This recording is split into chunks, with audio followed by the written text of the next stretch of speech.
Hello everybody, I am Sailesh and welcome to the Milestone channel. Today we are going to study the first poem of class 10th English first flight book, and the title of the poem is Dust of Snow. It has been written by one of the greatest romantic poet who has written about nature, and his name is Robert Frost.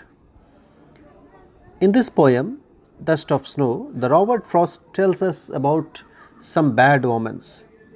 Bad omens can also give you some better and great experiences sometimes. It means that the things that has been identified in the nature as bad omens, the bad things, the bad signs can also give you a better, pleasant, nice and great experience. My dear students, have you heard any poem in which crow has been mentioned? In the poem, such trees have been mentioned which are poisonous. Such a poem have you seen where bad omens have been told?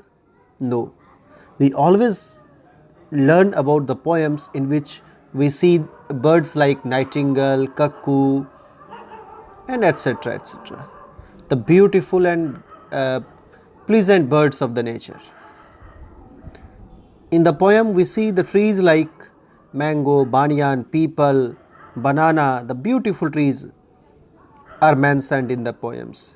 But we have never seen a poisonous tree, and a bird like crow is being mentioned, a bird like vulture and crow is being mentioned in the poem Dust of Snow.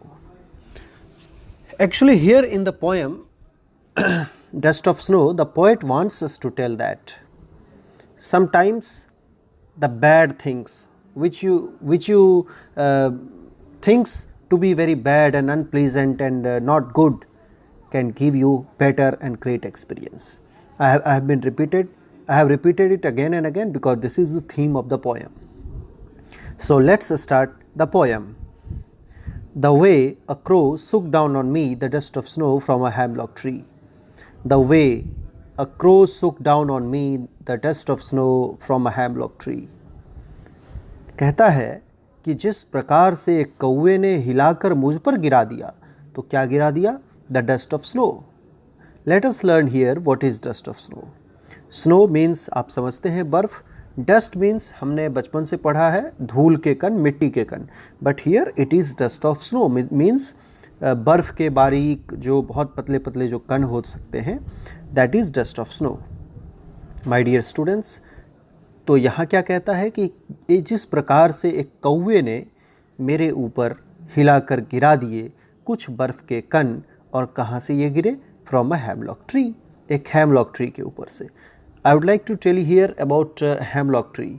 Hemlock tree is really a very poisonous tree. It is something like a Christmas tree, but it has white flowers and it has a poisonous fruit. Okay, that is hemlock tree, एक जहरीला पेड़.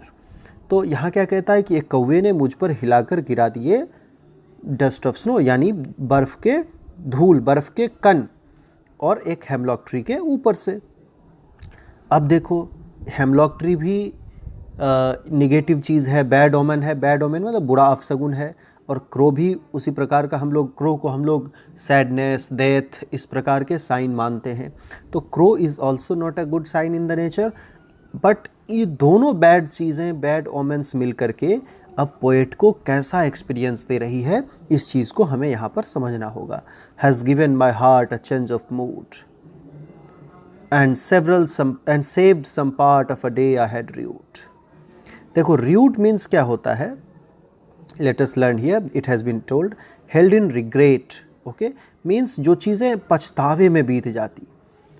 तो देखो कि वो जो बर्फ़ के कुछ कणों का उस कौवे के द्वारा हेमलॉक ट्री के ऊपर से मेरे ऊपर गिरा दिया जाना, उस एक्शन ने मेरे हर्ट को बिल्कुल एक मूड चेंज करके रख दिया. मेरे हर्ट को बिल्कुल चेंज ऑफ मूड दे दिया. कहने का मतलब, मैं पहले बहुत उदास था, मैं पहले बहुत हारा हुआ सा फील कर रहा था. I was very saddened, very unpleasant, very unhappy. But now the poet's mood has been changed. So this miracle has been done by the crow and the dust of snow which has been fallen from the hemlock tree. तो अब यहाँ क्या कह रहा है? And saved some part of a day I had root. This is the main thing that we have to understand. अब जो मेरे दिन का जो बचा हुआ हिस्सा था, जो अब मेरा पछतावे में, दुख में, चिंता में, समस्या में, ये उदासी में जो मेरा बीत जाता, उस समय को बर्बाद होने से बचा लिया। किस चीज़ ने? उस कौवे के द्वारा हेमलॉक ट्री के ऊपर जमे हुए कुछ बर्फ़ के कण थे, धूल थे, बर्फ़ के कण को जिस प्रकार से उसने गिराकर मेरे ऊपर जो मुझे एक एक्सपीरियंस दिया, इसने मेरे दिन के आगे आने वाले हिस्सों को बर्बाद होने से बचा लिया। तो प्यारे बच्चों, ये था आपका लेसन डस्ट ऑफ स्नो। बहुत ही अच्छा लेसन, बहुत ही छोटा लेसन था। आई होप ये आपको बहुत अच्छे से समझ में आ गया होगा। हम इसकी राइम स्कीम भी देख लेते हैं। देखो, राइम स्कीम देखने के लिए सबसे पहले एक चीज़ बहुत आवश्यक है जानना कि जो पहला लाइन होता है, जैसे कि क्रो, उसको हम लोग मैच करते हैं तीसरे लाइन से। जब देखते हैं क्रो के बाद अगर जैसे कि क्रो के बाद का जो नेक्स्ट लाइन है वो है मी। अब अगर यहीं पे स्नो होता तो क्रो और स्नो मैच करता, तो ये होता ए, लेकिन यहाँ पे ऐसा कुछ भी नहीं है, मैच नहीं कर रहा है। तो आप इसको करोगे ए, उसके बाद फिर बी, फिर देखो क्रो और स्नो मैच कर रहा है तो ए बी ए। अब मी और ट्री मैच कर रहा है तो ए बी। हर्ट और मूड बिल्कुल मैच नहीं किया। हर्ट और पार्ट थोड़ा सा मैच किया। मूड और र्यूड मैच कर रहा है। तो आप इसको करोगे ए बी उधर हो गया, तो अब यहाँ पे सी डी, फिर सी क्योंकि हर्ट और पार्ट मैच कर रहा है, फिर आप डी करोगे क्योंकि मूड और र्यूड मैच कर रहा है। तो A B C D, this is the A B C D, this is the rhyme scheme of the whole poem. अगर आपको इस पहले 4 लाइन का पूछता है तो आप उसको ए बी लिख सकते हो, है ना। That's all, it's the poem dust of snow. I hope कि आपको बहुत अच्छे से समझ में आ गया होगा। इसमें कुछ भी नहीं है, सिर्फ इतना ही कहा गया कि कभी कभी नेचर में जिस चीज़ को हम बैड ओमेंस मानते हैं, बुरा अपशगुन मानते हैं, उसको अच्छा नहीं माना जाता है, उसके द्वारा भी आपको अच्छे experience, nice experience, great experience आपको मिल सकते हैं। तो नेगेटिव चीज़ों में से पॉजिटिव एनर्जी का एहसास कराना ही this is the main theme of the poem. Thank you very much. Keep watching, keep learning, and never forget to subscribe the channel. And if you have any problem, you can frequently consult on my WhatsApp number 7050827800. I repeat it again, 7050827800. And thanks for watching. Keep watching, keep learning. Thank you very much.